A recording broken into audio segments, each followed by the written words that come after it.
అన్నాద్భవంతి భూతాని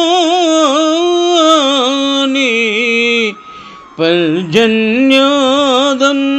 సంభవః యజ్ఞాద్భవతి పర్జన్యో యజ్ఞః కర్మ సముద్భవః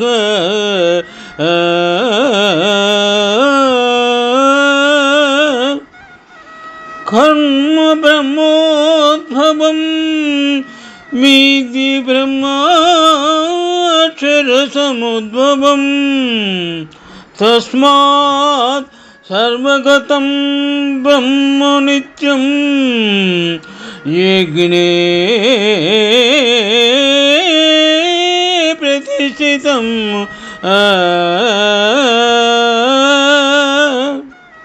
శ్రీమద్భగవద్గీత కర్మయోగము నుండి ఈ శ్లోకములు గ్రహింపబడినవి. శ్రీకృష్ణ భగవానుడు అర్జునునకు ఈ విధముగా గీతోపదేశము చేసినారు. అర్జున, ప్రాణులన్నీయు అన్నము నుండి జన్మించును. అన్నోత్పత్తి వర్షముల వలన ఏర్పడును. యజ్ఞముల వలన వర్షములు కురియును. విహిత కర్మలు యజ్ఞములకు మూలములు.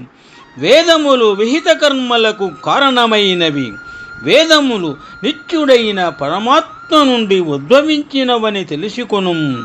అందువలన సర్వవ్యాపియు అవ్యయుడును అయిన పరమాత్మ సర్వదా యజ్ఞముల యందే ప్రతిష్ఠితుడై ఉన్నాడు అని గీతోపదేశము శ్రీకృష్ణ భగవానుడు అర్జునునకు చేసినారు. శుభం. అన్నాద్భవంతి భూతాని పర్జన్యాదన్న సంభవః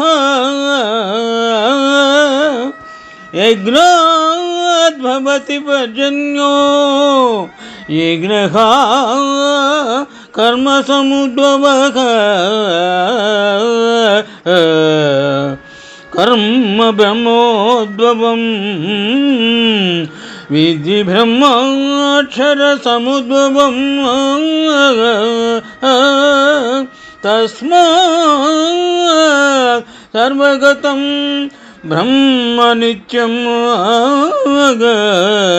యజ్ఞే ప్రతిష్ఠితం.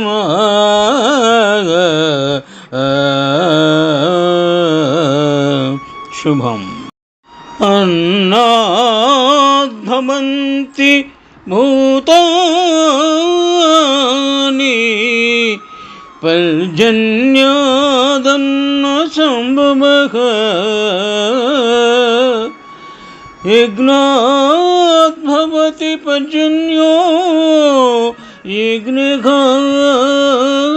కర్మ సముద్భవః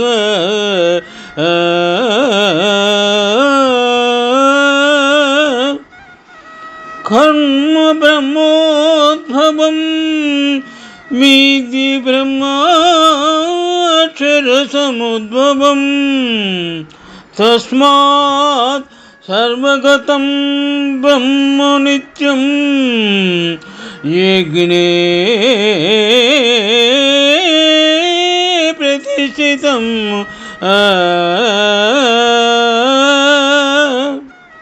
శ్రీమద్భగవద్గీత కర్మయోగము నుండి ఈ శ్లోకములు గ్రహింపబడినవి. శ్రీకృష్ణ భగవానుడు అర్జునునకు ఈ విధముగా గీతోపదేశము చేసినారు.